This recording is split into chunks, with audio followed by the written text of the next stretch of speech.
Japan model के बारे में पता चलेगा। और इस मॉडल से भारत भी बहुत कुछ सीख सकता है, क्योंकि हमारे यहां हर साल लाखों लोग बाढ़ से प्रभावित होते हैं, फिर भी हम इसे रोक नहीं पाते। हर साल मानसून के दौरान भारत के ज्यादातर बड़े शहरों में, बहुत सारे राज्यों में बाढ़ आती है। इनमें दिल्ली और मुंबई जैसे बड़े शहर भी हैं, जबकि इन शहरों में तो कोई ज्यादा नदियां भी नहीं है। लेकिन टोक्यो एक ऐसा शहर है जहां 100 से ज्यादा नदियां हैं। सोचिए, टोक्यो में 100 से ज्यादा नदियां हैं, लेकिन इसके बावजूद वहां पर बाढ़ नहीं आती।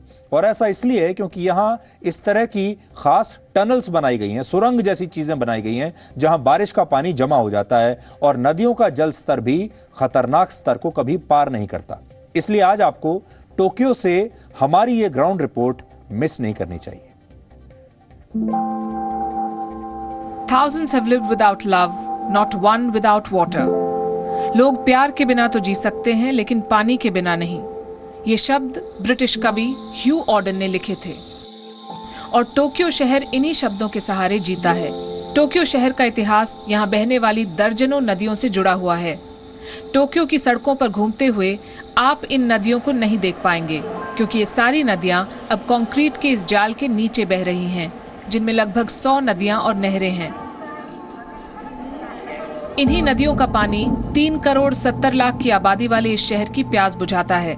टोक्यो में रहने वाले लोग इन नदियों की पूजा और सम्मान करते हैं, अगर बारिश न हो तो।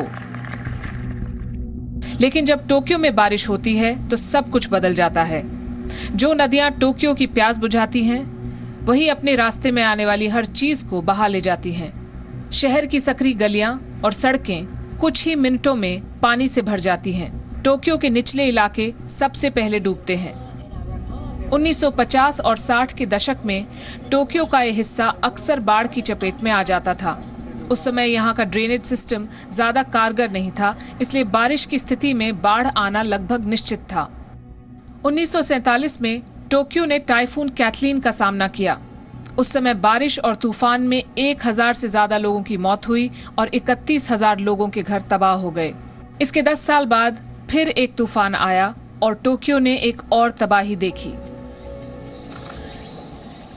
शहर के लोगों को इस समझने में ज्यादा देर नहीं लगी कि हर साल आने वाली इस तबाही को रोकने का सिर्फ एक ही तरीका है, और वो है बाढ़ का नियंत्रण, जिसके लिए अनेकों बांध, नहरें और टनल्स बनाना जरूरी था। आज इस शहर में ऐसे अनेकों प्रोजेक्ट्स हैं, लेकिन इनमें एक प्रोजेक्ट ऐसा है जो अपनी विशेषताओं के लिए सबसे अलग है।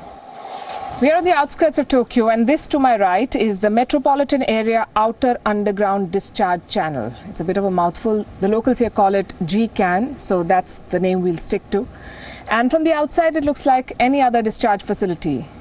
But we will take you inside to show you the real deal.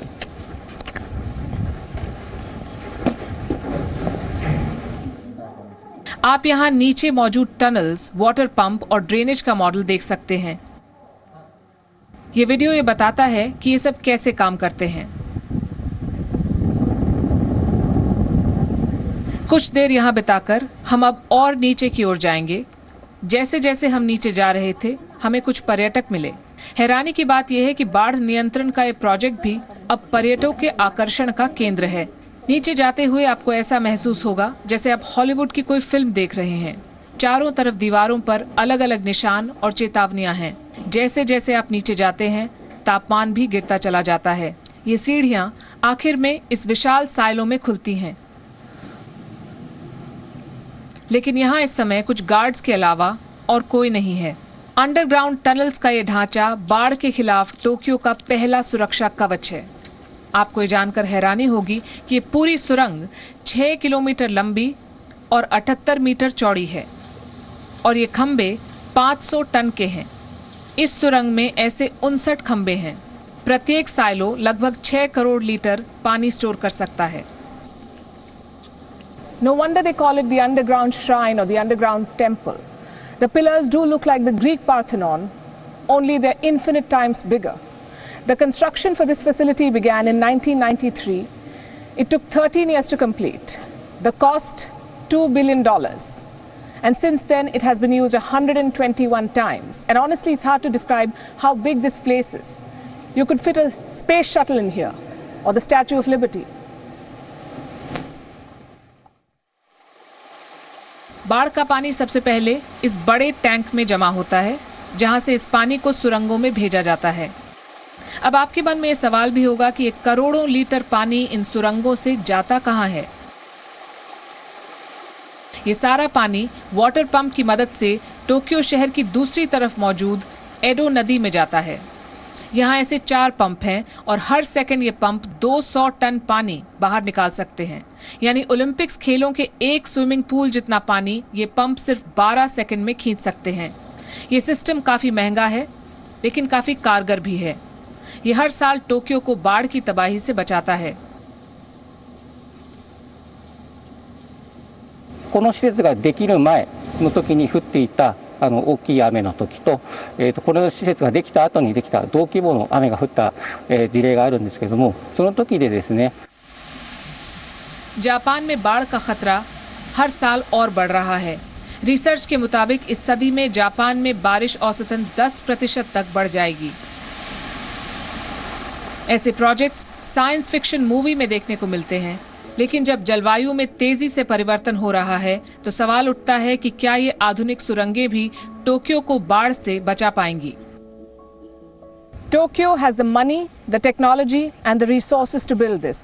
But how many countries can replicate it? Can Dhaka, for instance, build a system like this? And as efficient as it is, this may not be enough, because climate change is supercharging typhoons.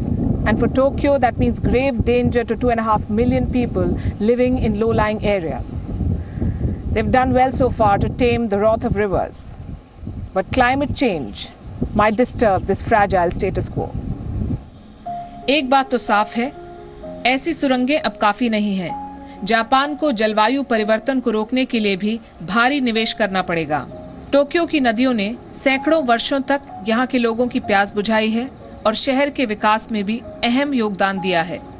आज ये नदियां Tokyo शहर के नीचे बहती हैं और जलवायु परिवर्तन के चलते आने वाले खतरे का आभास कराती हैं। पलकी शर्मा उपाध्याय, जी न्यूज, टोक्यो। आप सब जानते हैं इस हफ्ते टोक्यो में क्वाड का समिट था और प्रधानमंत्री मोदी वहां पर गए हुए थे। इसके अलावा दुनिया के और बड़े बड़े नेता वहां पर आए थे इस बैठक में शामिल होने के लिए, और हमारी टीम इस क्वाड समिट को कवर करने के लिए वहां पर गई थी। लेकिन जापान और भारत की दोस्ती तब तक नहीं हो सकती जब तक दोनों देशों के समाज, जब तक दोनों देशों के लोग एक दूसरे के बारे में, एक दूसरे की व्यवस्थाओं के बारे में अच्छी तरह से समझ नहीं जाते। इसलिए हमने आपको क्वाड के बारे में तो तमाम खबरें दिखाई, क्वाड का विश्लेषण भी किया, लेकिन साथ ही हमने आपको जापान के बारे में भी आपका परिचय कराने की कोशिश